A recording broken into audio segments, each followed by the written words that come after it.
such a day of celebration on Friday. I was there at the press conference. I know the plaintiff's attorney. I know Lee Johnson now. I was there at the closing arguments, and it was so exciting.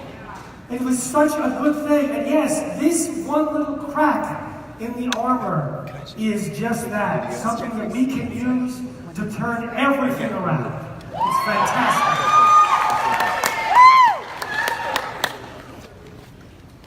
Now, what happened was, it was a shot heard around the world. I was immediately called up by George Norrie, can I be on Coast to Coast Radio? And there was 3 million people, and I looked and it was on ABC News, and NBC News, and CBS, and Reuters, and et cetera, et cetera. I got called yesterday. Before I went to the plane, I was on national television in Russia, and national television BBC in the UK. When I landed, I was on international BBC. It is happening. People around the world are realizing that, well, first of all, they're celebrating that Monsanto is now vulnerable, but they're also realizing that Roundup causes cancer. And we have now the capacity to use that information because so many people now are just being hit with that information just this weekend. And it's still going around. I checked my last Facebook post that had like 150,000 views from Friday. It's really happening. So, my whole deal for the last 22 years was getting people to become aware of the health dangers of GMOs and Roundup, and then giving them one of 3 options. The first option is to stop using GMOs. The second is to pay, to help support our Institute for Responsible Technology. And the third was to become an activist. But a few years ago, I started talking to doctors who I had been giving lectures to in the medical conferences for years, who started not just prescribing non-GMO diets, but doing things to help people repair, to heal from the impacts of GMOs and Roundup. And I realized now I have a 4th action step. Now I can actually give people something else. But I'm not an expert at that. I'm not a doctor, I'm not a scientist, but there are scientists out there are doctors out there that I can gather and show to my tribe and let it go viral, and then people can not only avoid GMO. This is big news, and it turns out I gave a talk at the Imperial Conference 5 years ago, and I was talking about GMOs and Roundup, and a lot of Facebook posts said, oh, and Jeffrey Smith endorses Pure. No. I'm just talking about GMOs and Roundup. But my friend now, John and Kimberly, they signed me up. I said, fine, sign me up. And for years, they give me information. No, it's not my job. My job is focusing on GMOs and Roundup, and thank you very much. I was the worst because I was not interested. It wasn't my job. So thank you for your patience. And then I was thinking about, okay, healing from GMOs and Roundup, and I was focusing on that, and I got a call from John who said, we have a product that reduces the amount of glyphosate in the urine by 74% without changing the diet. What? I said, can you say that again? He got my attention. Finally, you got my attention. So I said, I want to see all the science. I want to see all the information. I want to speak to the formulators. I want to speak to Dave. And we all got on the phone, and I asked the tough questions, and I said, okay, I will share your story. And so what happened was, at the end of last year, I did a little mini healing from GMOs with Maggie, my business partner, and it turns out we interviewed David and also Andre Naj, who was one of the formulators for Biomedic. And I asked the tough questions, and I said, I'm not endorsing this, but I have read the science, I have heard the clinical experience, and there's enough information for you to share with the people that are listening to me, because I'm excited about hearing this information and letting others make the choice. And so, I found out last week that I was in a club. 71K club? I don't know what that means.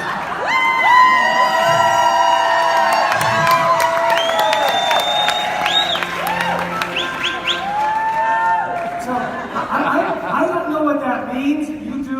It's not my focus. sure from the photos that were taken last night, some people say, and he endorses pure. No, what I do is actually very different, but it works hand in hand because my job here is that I'm looking at all of you and saying, you are talking to people. You're talking to people about health.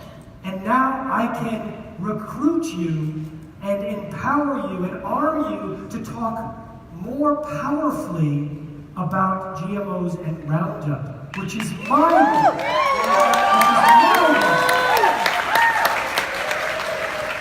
So I'm going to do something which we haven't done before. We just finished, we just did a major Healing from GMOs and Roundup series. 45,000 people registered. They had 23 videos, and we just closed the card and it's not available to anyone. But after this, we're going to make it available because it includes this interview, and also the information about the health dangers, which we know actually inspires action. We know that. We have that evidence now. And so this is something that I'm going to invite you to participate in, so that if you would like to use the tools that work for us to get the information out, then it works for our mission is to get the information out far and wide to lots of people. So,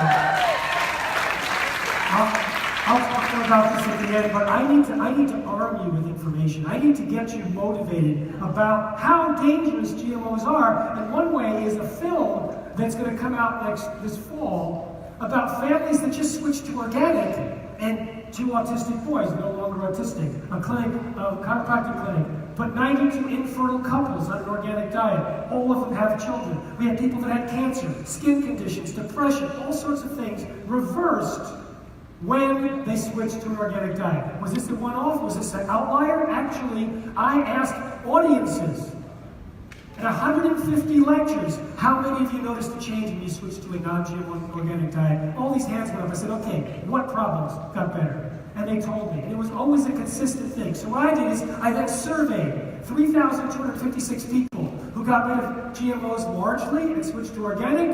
And it turns out they got better from 28 different conditions. I published it in a peer-reviewed journal, and it shows clearly the same exact patterns that I found at the 150 lectures. Digestive disorders, number one. 85% of the people that got better from anything said they got better from digestive disorders, and significantly better. Then increased energy, and better weight management, and reduced brain fog, and allergies, and anxiety, and depression. The same list. And if you look, it's a significant increase. It's not just a minor increase. But this is not just a one-off. If you look at the pets that are switched to organic, if you look at the livestock that are switched to non-GMO, if you look at the animal feeding studies, and if you look at the epidemiological evidence, which we'll look at in a minute, it's this pattern. We see that there are problems with GMOs and Roundup that we can identify and link to these diseases. So, we know that the major GM crops, soy, corn, cotton, canola, sugar beets, and alfalfa, are all Roundup ready, engineered to be sprayed with Roundup and not die. And that has caused a massive increase of over 500 million pounds of Roundup use in the United States in the first 16 years. Now, let's just focus on Roundup. Its active ingredient is called glyphosate. Everyone pronounces it wrong. Yeah. They always say glyphosate. Yeah. Glyphosate, or they say glyphosate. Glyphosate. Yeah. So that's my first time teaching you. Glyphosate. Glyphosate. Okay. Don't take it in your. Just say it out there. Keep it far away. Yeah. Don't take the energy of that in. All right. Yeah. So Monsanto bragged for years that it blocks the shikimate pathway, and the plants have the shikimate pathway, and it kills it. But we don't. But it turns out our gut bacteria use the shikimate pathway to produce the neurotransmitters serotonin, melatonin, dopamine, which are important. They're the happy chemicals. So I just showed you the slide where more than half of the people that switched to a non-GMO organic diet got better from anxiety and depression and other mood problems. Here's an example. In our Healing from GMOs series, Dr. Hyla Cass, who wrote 10 books, she talks about how this can change behavior, personality traits, and other ways that Monsanto's glyphosate robs us of nutrients They can even create antisocial or social awkwardness, and or binging at night, binging ice cream at night. Did you know that it's to transport tryptophan past the blood-brain barrier, and that there's a way to get rid of that with a specific nutrient, and that all can be robbed by GMOs and Roundup? So we create the information that then can promote the action. Another one, it deletes minerals. You've all heard of chelation. You say, oh, I've got too many bad minerals, heavy metals. I need to chelate it out of my system. You put a molecule in there, it grabs the minerals and takes it out. Well, glyphosate grabs all the minerals and makes them unavailable. So it shuts down metabolic pathways that are needed for everything, that are needed for detoxification of the liver, so that all the other toxins in the environment become more toxic because they're not able to be ushered out of the body as easily through the liver. So we also have damage to the microvilli and suppressed digestive enzymes. What was interesting talking to David and Andre in the interview, and it's in the interview, is that they specifically formulated the product, and he'll talk about this, to repair the microvilli. The microvilli are like the shag carpets along the walls of the intestines that do the absorption of your nutrients. And people who have serious celiac disease have Berber carpet. All the shag is gone, and they have serious issues. That's what it is. That's all about. It's just carpet. So in this series, there were certain major players that came out that I learned are really fundamental in health. And the microbiome is, we'll talk about that in a minute. Digestion is, leaky gut is, but turns out mitochondria is huge. I think it was Mercola in the series who said they took tissues from a preserved body that was, from an older person who was 90 years old and someone who was younger. And the only difference they could find was the health of mitochondria, the amount of health. And mitochondria is linked to cancer. And glyphosate is a mitochondrial toxin. Mitochondria, we may have learned in high school, they just call it the energy centers. It's a lot more than that. But if you damage the energy centers, what will happen? You'll get tired. You'll have brain fog, because the brain uses 25% of the body's energy. And if you don't have energy, you get brain fog. So what was the number 2 improvement among the 3,256 people who were surveyed? Improved energy. And number 4, reduced brain fog. Very important. And in the Healing from GMOS series, we have talked to experts about each of these things, experts in their area, and so there's greater understanding of the mechanics of how glyphosate is causing this damage. Then we have birth defects, which is a horrible thing, especially right now in Argentina, where they spray Roundup by plane. And in one case, one area, the number of birth defects in a small town has increased 70-fold. Endocrine disruptor. How many people like their hormones? Yeah. Keep them close. Yeah. It can disturb the balance between testosterone and estrogen. I was interviewing someone, a cardiologist for the film. He goes, that's important to have your balance of testosterone. So it defines who we are. And it's inside the series, people talk about the importance of hormones and the dangers that occur. Then it disrupts the cytochrome P450 enzymes, which are important for detoxification, etc. It's technical. And promotes cancer. It is a probable human carcinogen, a class 2A carcinogen. It was determined by the International Agency for Research on Cancer as such in 2015. And what was so exciting was, as soon as the lawsuit happened, Monsanto was forced to turn over millions of secret documents.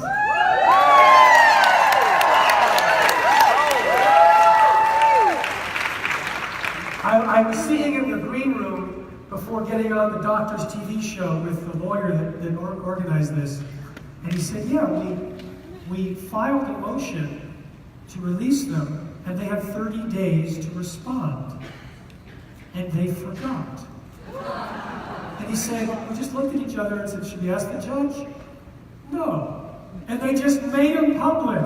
And they got a rebuking from the judge. But they made them public.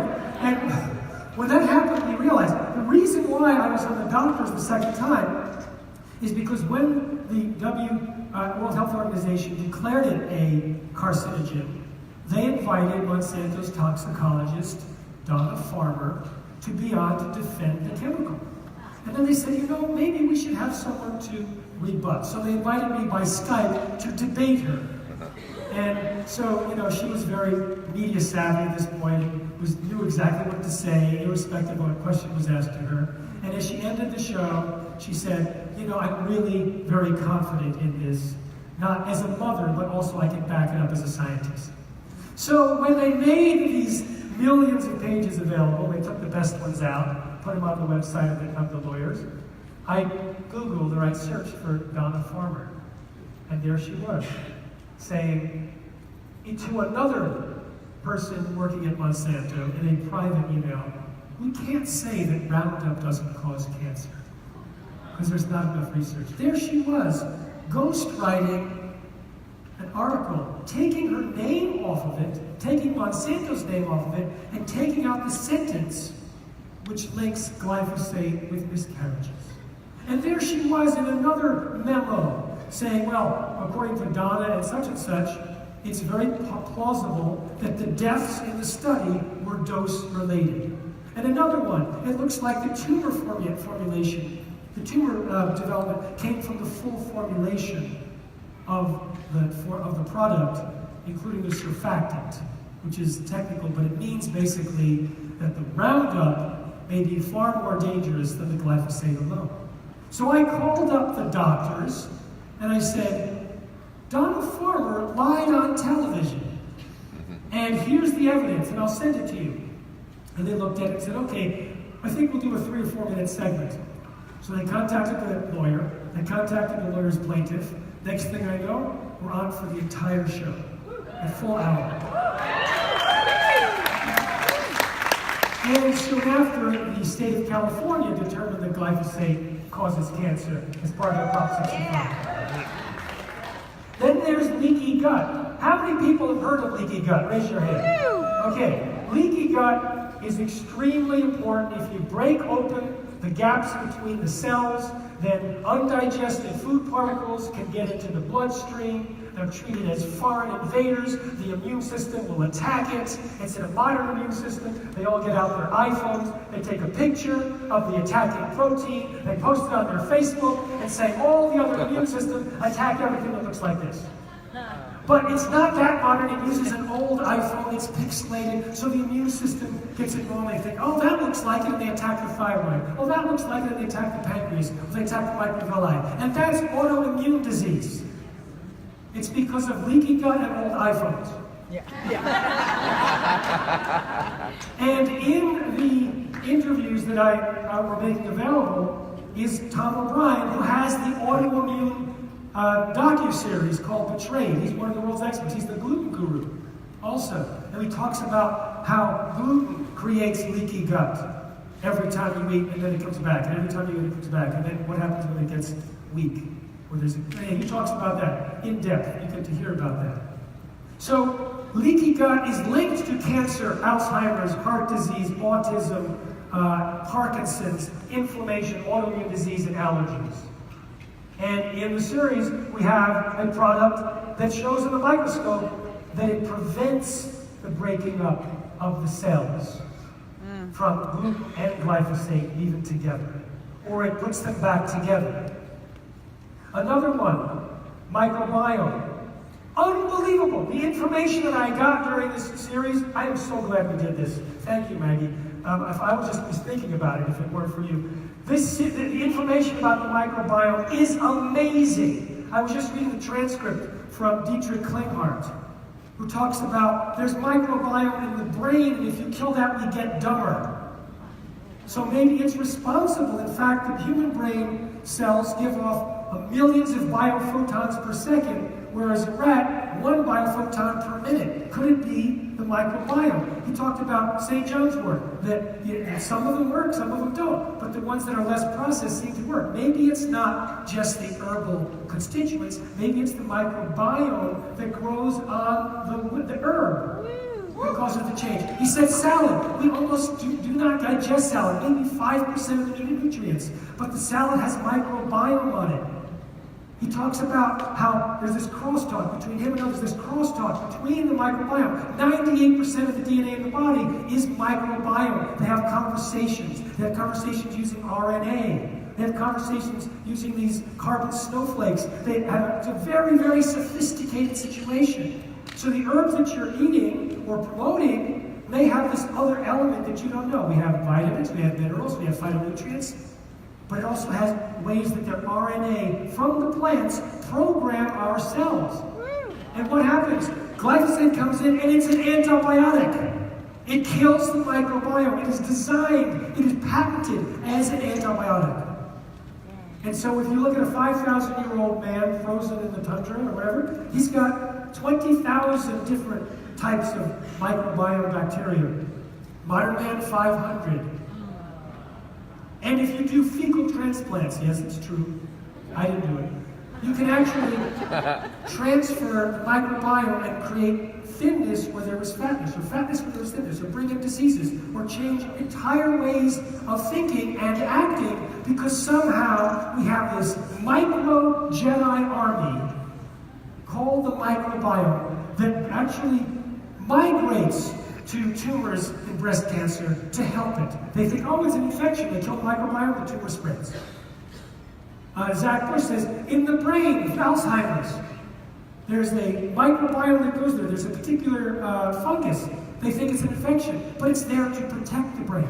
We have all of these friends that we're killing with Roundup.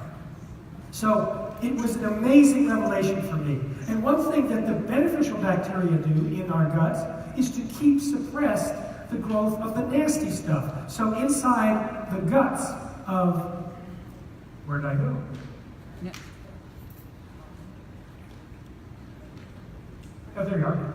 Inside the guts of cows, there's botulism now, because the botulism, the Clostridium botulinum bacteria is usually suppressed by another bacteria.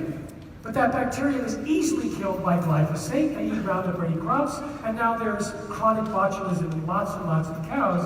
And there's an amazing story in this series, oh my God. This guy's walking around the dairy, Mike McNeil, and he sees that some of these cows have chronic botulism.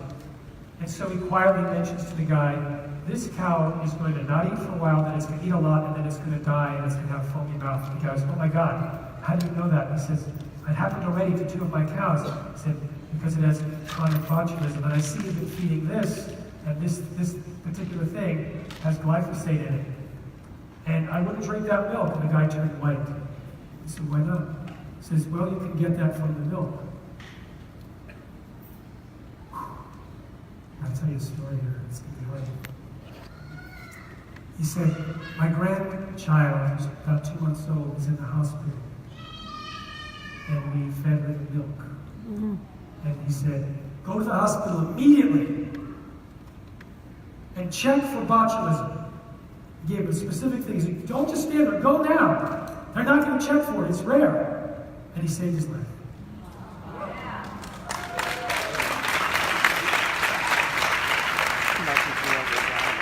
So that's a vehicle for GMOS series. Boy, they did get emotional at that point. We both were tearing up. It turns out that we also have damage to the liver.